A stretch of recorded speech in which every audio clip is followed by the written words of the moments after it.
This is how to use fasting to feel better than you did 10 years ago. And before we get into it, go ahead and like and subscribe down below. But fasting is really just not eating for an extended period of time. So this isn't altogether extremely not complicated, but there's a bunch of different use cases for it. And there's really just 5 main ways that we can apply or that we can do fasting. So one is kind of like the easiest way possible is just to skip breakfast. So instead of going from 7 p.m., eating at 7 p.m. and then eating again at 7 a.m., let's say, giving yourself a 12-hour fast, which was already a fast, so some of this is almost kind of even silly.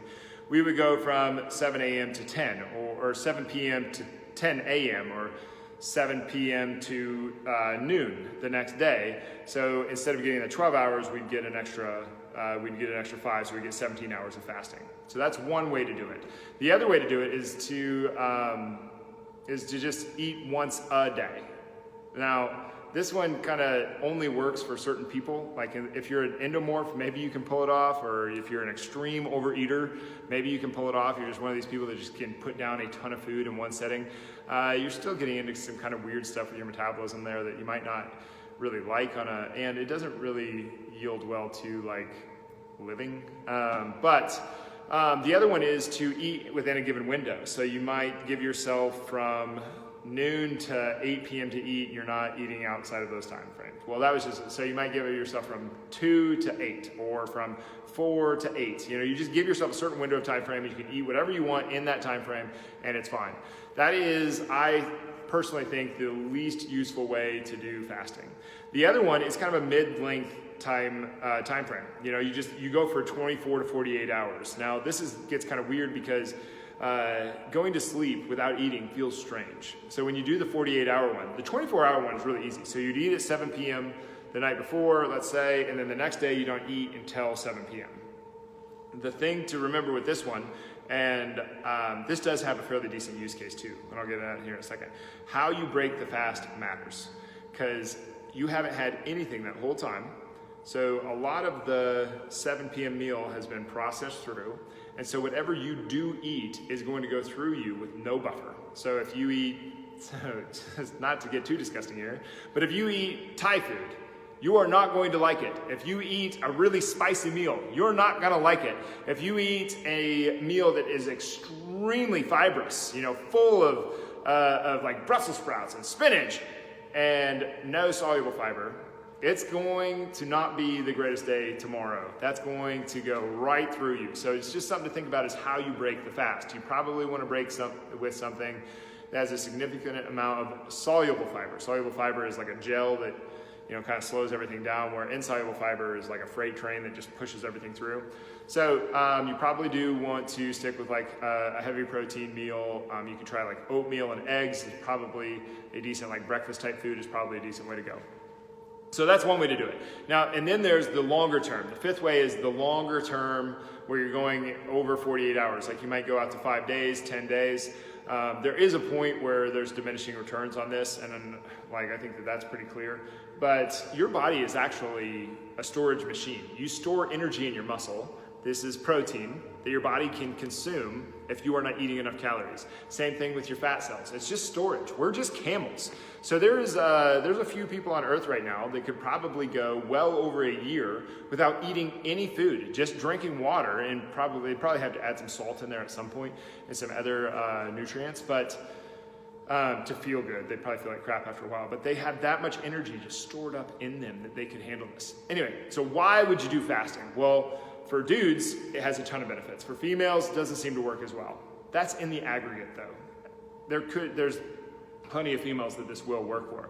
The easiest use case is just if you're an unconscious eater, you don't really realize how often you are eating.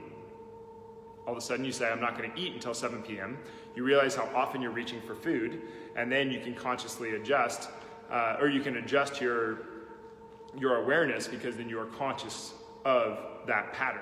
Right? So that's one of the easy ways to do it. But for dudes, your testosterone tends to go up. Your body deals with inflammation just a little bit better. There is an effect of eating food. Your body has to break that down. So if it doesn't have that going on, then you are not going to have near the inflammation in your body that you normally would. Now the problem with that is you just can't not eat. But it does lend itself to the idea of eating less just in general. So these are things to think about around fasting. There's really 5 big ways, but there's a bunch of reasons for why you would do it. I do think that it is a very good thing for people to do. You know, one of the tests for insulin sensitivity or a lack of insulin sensitivity, and you do want insulin sensitivity, is to not eat for a certain amount of time. And if you get that big hunger pain, well, that is not good. That means that you are not sensitive.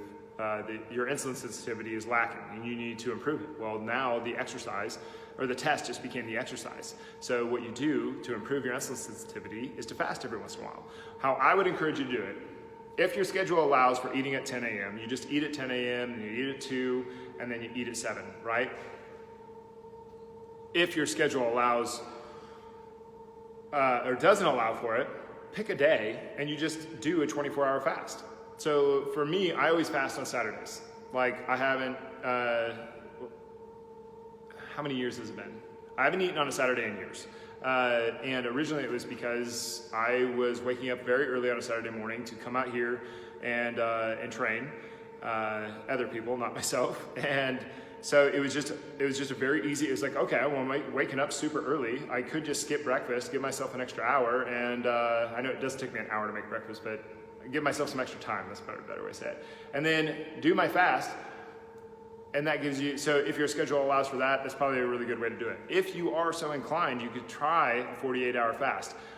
Now, if you are an extreme personality, if you are super obsessive, if you tend to, you know, either do everything or do nothing, please just do one day. Just do one day. Don't try to do a 10-day straight off.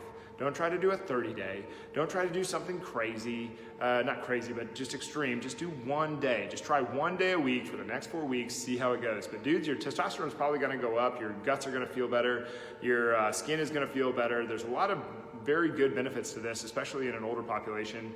And it does give credit to eating less. Anyway, this video is getting kind of long for what it is, but there's 5 big ways.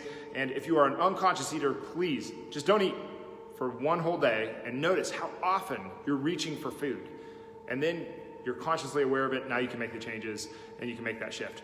Anyway, this is a little bit about fasting. It really is a very good thing to do. But the biggest errors that I see is how people break the fast and just trying to go too extreme with it. Just be consistent with it over time and good things will happen.